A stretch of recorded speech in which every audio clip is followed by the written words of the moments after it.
Welcome to VTV prime. మనకు ఒక కథ ఉంటుంది. అది పాట రూపంలో. చీమ చీమ ఎందుకు కుట్టావు అంటే, నా బంగారు పుట్టలో వేలెడితే కుట్టనగా ఏదైనా కూడా మనము ఒక జీవి తను ఏర్పరచుకున్న నివాసం ఏర్పరచుకున్నటువంటి ప్రదేశంలోకి వెళ్ళి దాన్ని ఏమైనా ఇది చేస్తే ఖచ్చితంగా తిరగబడుతుంది. మనం ఈవేళ జనావాసాల మీదకి ఏనుగులు వచ్చేస్తున్నాయి, లేకపోతే చిరుతలు అవన్నీ కూడా జనావాసాలకు వచ్చేస్తున్నాయి, జనావాసాల దగ్గరికి వచ్చేస్తున్నాయి, ఇలా రకరకాల అడవి జంతువులు జనావాసాల మీదకి వచ్చేస్తున్నాయి అనే మాటలు తరచూ వింటాం. ఎందుకనంటే అవి జనావాసాల దగ్గరికి రావటం, వాటి ప్రదేశాలని మనం కబ్జా చేసేసి అక్కడ నివాసాలు ఏర్పరచుకుంటూ మనిషి యొక్క దురాశకి, తన యొక్క విస్తరణ కాంక్షలో భాగంగా తను ఆ అడవుల్ని అన్నిటినీ కబళించేయటం మొదలు పెట్టేసరికి అవి అక్కడ ఉండేటువంటి జీవాలు మరి వాటికి ఆవాసాలైనటువంటి ఆ ప్రదేశాలని కబ్జా చేస్తే అవి మరి మన జనావాసాల్లోకి రాకుండా ఎందుకు ఉంటాయి? తరచూ చర్చలు వింటూ ఉంటాం పర్యావరణవేత్తల వాళ్ళు. ఇప్పుడు గిరిజన బిడ్డలు, ఆదివాసీలు వాళ్ళ ప్రదేశాల పాపం వాళ్ళు చాలా చిన్న జీవితాలు వాళ్ళవి, చాలా హ్యాపీగా బతుకుతారు. వాళ్ళకు ఉన్న దాంట్లో మనలాగా సిటీలో ఉన్న వాళ్ళకి పెద్ద పెద్ద గొంతమ్మ కోరికలు ఉండవు. వాళ్ళకి చేసేయాలి, అది చేసేయాలి, ప్రపంచాన్ని అంతా జయించేయాలి, ఇలాంటి కోరికలు ఉండవు. వాళ్ళకు ఉన్నటువంటి చిన్న ప్రపంచంలో వాళ్ళకు ఉండేటువంటి అడవి తల్లి బిడ్డలుగా, అడవి తల్లి ఒడిలో పెరిగే వాళ్ళని రకరకాల ప్రాజెక్టుల పేరు చెప్పి, అభివృద్ధి పేరు చెప్పి అక్కడికి వెళ్ళి వాళ్ళని డిస్టర్బ్ చేస్తే వాళ్ళు ఎలా ఊరుకుంటారు? సేమ్ నా పుట్టలో వెళితే కుట్టనలాగే రియాక్షన్ కూడా ఇదే. ఇక్కడ వచ్చింది ఏంటంటే ప్రాబ్లం, అభివృద్ధి పేరు చెప్పి మనం చేస్తున్నట్టు వినాశనం ఏంటి అని అంటే, ముఖ్యంగా ఈ అడవులు అనేటువంటి వాళ్ళు చూస్తున్నాం కారణంగా వర్షాలు ఎక్కడ పడితే అక్కడ భూకంపాలు రావటం, వరదలు రావటం, ఒక చిన్నపాటి కొద్దిపాటి వర్షానికి ఎలా అతలాకుతలం అయిపోతున్నాయో నగరాలు, గ్రామాలు ఇవన్నీ చూస్తున్నాం మనం. వీటన్నిటి కారణం ఏంటంటే అడవుల్ని నరికేయటం, అడవుల్ని కబ్జా చేసి అభివృద్ధి పేరుతో, ప్రాజెక్టుల పేరుతో, మైనింగ్ పేరుతో ఇలా రకరకాలుగా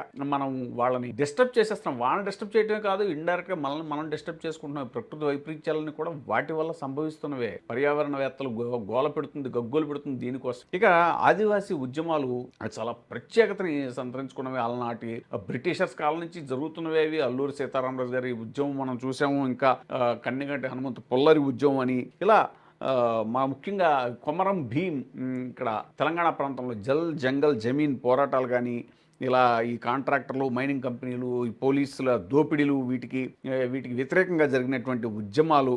ఆంధ్ర ప్రాంతంలో అయితే విశాఖ, అల్లూరి, అనకాపల్లి, శ్రీకాకుళం జిల్లాల్లో, అలాగే తెలంగాణ ప్రాంతంలో అయితే ఆదిలాబాదు, భద్రాద్రి కొత్తగూడెం, వరంగల్, మహబూబాబాదు ఇలాంటి జిల్లాల్లో. ఇక కిర్సాని వెంకయ్య, గడ్డం ఎల్లయ్య లాంటి తెలంగాణ యోధులు అడవి ఉద్యమాలు చేశారు. కొమరం భీం జల్ జంగల్ జమీన్ ఆ పోరాటాలు ఇవన్నీ మనకు తెలిసినవే. బాక్సైట్ తవ్వకాలకు వ్యతిరేకంగా పాడేరు, చిట్టగొండ ఇలాంటి ప్రాంతాల్లో జరిగినటువంటి ఉద్యమాలు కానీ, ఇవన్నీ కూడా వీటి యొక్క నేపథ్యం పరిశీలిస్తే ప్రాజెక్టుల పేరుతో, అలాగే పవర్ ప్రాజెక్టులు, హైడ్రో పవర్ ప్రాజెక్టులు, వీటి పేరుతో ఆ ప్రాంతాల యొక్క గిరిజనుల్ని, వాళ్ళ యొక్క ఆవాసాలన్నింటినీ కూడా, ఇక పోలవరం ప్రాజెక్టు లాంటి ప్రాజెక్టుల విషయంలో కూడా ఇవన్నీ, సీతారామ ప్రాజెక్ట్ అని వీటి విషయంలో కూడా జరుగుతున్నవి ఇవే ఉద్యమాలే. కాబట్టి అభివృద్ధి అనేటువంటిది ఎవరు వద్దు అనరు, కానీ కూర్చోబెట్టి చెప్పాలి వాళ్ళకి. రీసెంట్గా పవన్ కళ్యాణ్ గారి గురించి ఎందుకు మాట్లాడుకోవాల్సి వస్తుందంటే, ఈ ట్రెడిషనల్ రాజకీయ నాయకులు అందరూ కూడా వీటిలో మునిగి తేలిపోయి ఉన్నారు. ఈ మరకలు అందరికీ అంటుకునే ఉన్నాయి ఇంచుమించు. ముఖ్యంగా చంద్రబాబు నాయుడు గారు లాంటి సుదీర్ఘ పాలనానుభవం ఉన్నటువంటి వాళ్ళకి వీటి మరకలు బాగా అంటుకున్నా సరే వాళ్ళు ఏదో రకంగా దాన్ని మభ్యపెట్టి ముందుకెళ్ళిపోతూ ఉంటారు. కానీ పవన్ కళ్యాణ్ అనేటువంటి వ్యక్తి కొత్తగా వచ్చినప్పుడు ఆయనకు ఉద్యమకారుడిలాగా వచ్చాడు. వీటన్నిటిని అడ్రస్ చేస్తూ, ముఖ్యంగా పర్యావరణ సమస్యలన్నింటినీ అడ్రస్ చేస్తూ, ఈ గిరిజన గ్రామాల్లో కానీ ఈ పర్యావరణ సమస్యలను కానీ ఆయన శాఖ కూడా తీసుకున్నాడు. అటవీ శాఖ, మన పంచాయతీరాజ్ శాఖ, పర్యావరణ శాఖ, ఇప్పుడు వీటన్నిటినీ కూడా, ఈ సమస్యలన్నిటికీ కేంద్ర బిందువు ఆయన అవుతాడు. ఎందుకంటే ఆ శాఖలన్నీ ఈయన దగ్గరే ఉన్నాయి. ఆయన నమ్మారు కూడా. ఒక ఉద్యమకారుడిలాగా వాళ్ళ వెనకాల ఉంటాడు. ఒక అల్లూరి సీతారామరాజు, ఒక కొమరం భీము ఇలాంటి ఉద్యమకారుడిలాగా ఆయన్ని చూశారు జనం. అందుకే ఆయనకి పట్టం కట్టారు. కానీ ఈవేళ ఆయనకి అనుభవాల్లో అన్నీ కూడా తెలుస్తున్నాయి. ఇవన్నీ కూడా అభివృద్ధి అనేటువంటిది, దాన్ని మనం ఎక్కువ ముందుకు తీసుకెళ్ళాలి అని అంటే, ముఖ్యంగా చంద్రబాబు నాయుడు లాంటి ఈ కార్పొరేట్ తరహా పరిపాలన ఏదైతే ఉంటుందో అలాంటి వాళ్ళు తీసుకునే అభివృద్ధి పేరుతో తీసుకునేటువంటి నిర్ణయాల్లో ఈ పర్యావరణ సమస్యలను అడ్రస్ చేయాలంటే ఆయనకి తలప్రాణం తోక్కొస్తుంది. మొన్నే ఉప్పాడ మత్స్యకారుల సమస్యను కూడా ఆయన నాకు 100 రోజులు గడువు ఇవ్వండి అని అడిగాడు.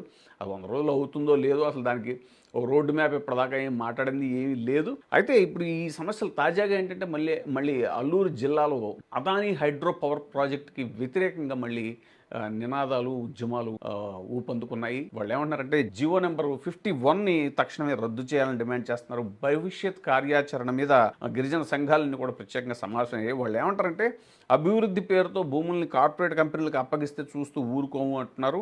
ఇంకా గ్రామ సభల్లో చర్చలు లేకుండా ప్రాజెక్టులు ఎలా చేపడతారు అనేటువంటిది వాళ్ళ ప్రధానమైనటువంటి ఆరోపణ. కరెక్టే. మరి నేను గ్రామ సభలు చాలా విరివిగా గ్రామ సభలు పెట్టిన చరిత్ర నాది అని వచ్చిన కొద్ది రోజుల్లోనే పవన్ కళ్యాణ్ గారు చాలా ఘనంగా చెప్పుకున్నారు. ఎన్నో 1000 గ్రామ సభలు పెట్టాను, ఎన్నో ఏదో అన్నారు ఆయన. ఆ తర్వాత పెసా యాక్ట్ అని ఉంటుంది. ముఖ్యంగా దీని వైలేషన్ని సీరియస్గా తీసుకుంటారు వాళ్ళు. ఏంటంటే ఇది మనకి చట్టంలో పొందుపరిచినటువంటి విషయం. ఇది provisions of the panchayats extension to the scheduled areas, PESA act 96లో ఈ యాక్ట్.